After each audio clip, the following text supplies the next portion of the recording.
My grandmother passed away last year and left me her house, which was a beautiful Victorian home in a quiet neighborhood because I was the only one who took care of her during her battle with cancer, while the rest of my family was too busy with their own lives. My sister Brenda has 3 kids and a husband who refuses to keep a steady job, and they have been bouncing around rental apartments for years because they get evicted for noise complaints or not paying rent. When the will was read and it was revealed that Grandma left the house to me, Brenda absolutely lost her mind. She started screaming in the lawyer's office that it wasn't fair because I am single and child-free and I don't need a 4-bedroom house, while her children are suffering in a cramped apartment. The lawyer explained that Grandma was very clear in her wishes.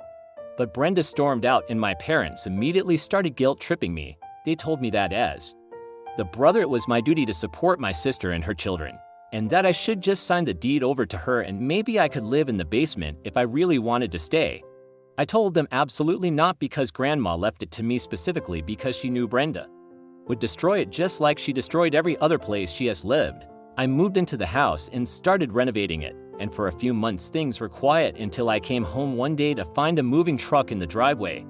Brenda and my parents had hired a locksmith to break in and were actively moving her furniture into the living room while I was at work. I called the police immediately and showed them the deed and the will, and they forced Brenda to move everything back out while she screamed that it was a selfish monster who hated children.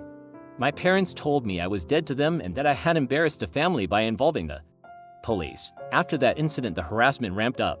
They egged the house and sent me threatening letters, and Brenda even tried to sue me for undue influence over Grandma, but the case was thrown out immediately. I realized I could never live there in peace because they knew where I lived and they would never stop trying to take it from me. I decided to sell the house, but I didn't want to just sell it to anyone. I wanted to make sure Brenda never got her hands on it and that she would regret making my life a living hell. I have a buddy who is part of a local motorcycle club, and they had been looking for a new clubhouse because their old one got zoned out. I told him I would sell them the house for 20% under market value if they could close quickly and pay in cash. They agreed instantly. I didn't tell my family anything. I just packed up my stuff and signed the papers. The day the new owners moved in was glorious. I was doing a final walkthrough when Brenda showed up again with my parents. Thinking they could bully me into submission one last time, they pulled up and saw 20 huge motorcycles parked on the lawn and a bunch of tough-looking guys carrying crates of beer onto the porch. Brenda looked confused and asked me what was going on, and I simply smiled and said I sold the house.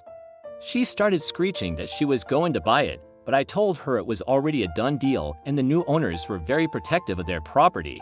One of the bikers walked over and politely asked Brenda to get off his lawn or he would call the cops. The look on her face was priceless. I took the money from the sale and bought a nice condo in a gated community on the other side of the city where they can't get in without a code. My parents tried to call me to scream about how I ruined the neighborhood and how Brenda is still crying, but I blocked their numbers. I hear from old neighbors that the bikers are actually pretty respectful, but they do rev their engines loudly on Sunday mornings, which drives Brenda crazy since she rented a place to streets. Overthinking she would eventually wear me down.